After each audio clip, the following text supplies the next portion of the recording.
name is Antonia Mitchell, and I live here in Stansted.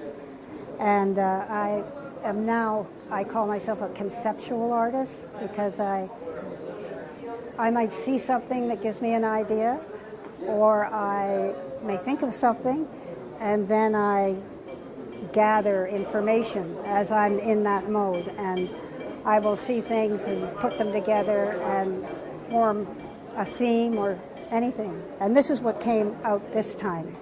And it's called Two Jungles. Okay, that's the name of the whole thing. This crib I found in my mother's barn, and she had done a little stencil on it, but it was all coming apart, so I had to sort of refurbish it a little bit. And I had a drawing of that cheetah or animal.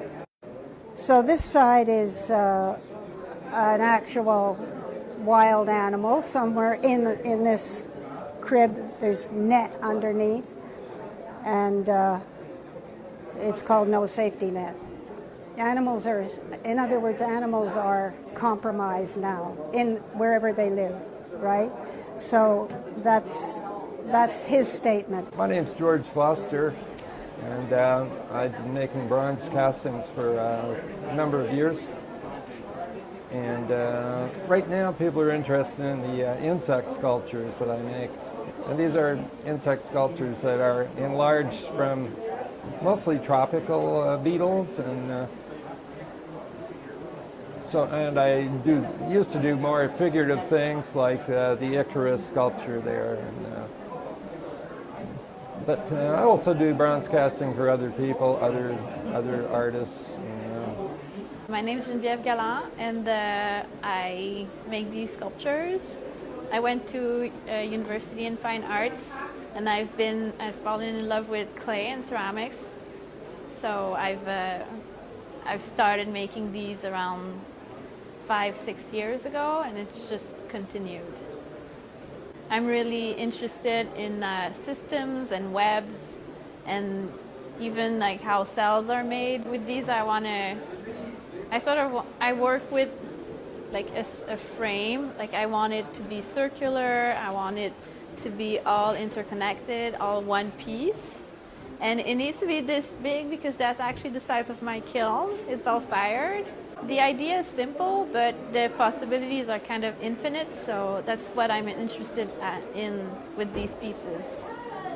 It is really a great pleasure and an honor for me to speak about Shirley Simon's work, Shirley Berk Simon. She's someone who got into sculpting in some point in her life when she was in midlife, and she went to UQAM and started her life as a sculptor there.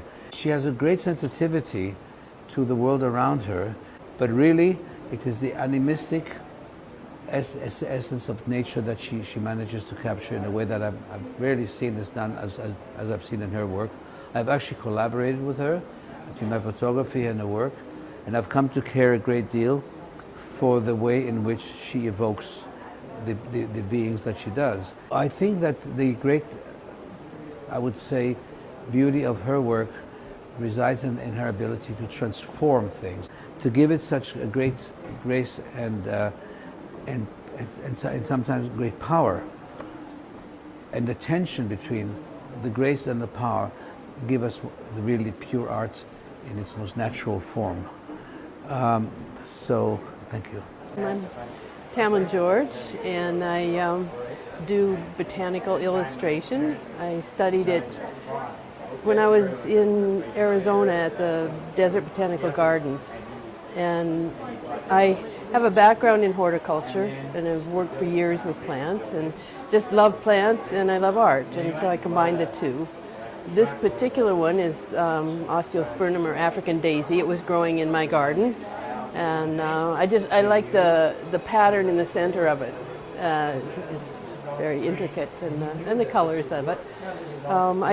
All of the paintings I do are from my environment. They're ones that are growing in the woods. I have a farm, an apple orchard, and I paint things that are around me, either in the garden, in the woods, in the house. Some, like they're even, like that's a tomatillo, which way is from the kitchen, you know, and originally from the garden. And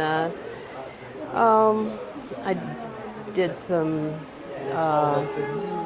like the pitcher plants, which are a carnivorous plant that's growing in a boggy part of our woods. And there's such beauty in nature that it's just so lovely to try to capture it. And with botanical illustration, you try to make things as accurate as possible so that the plant can be identified from the painting, and you have to make it the dimensions properly done, and the shape of the leaf, the color, the different things are going on in the flower or the seed pod, or just depending on what you're illustrating. And because that was what was always used before they had photography. They did botanical illustration, so everything had to be accurate and the plants could be identified from the illustrations.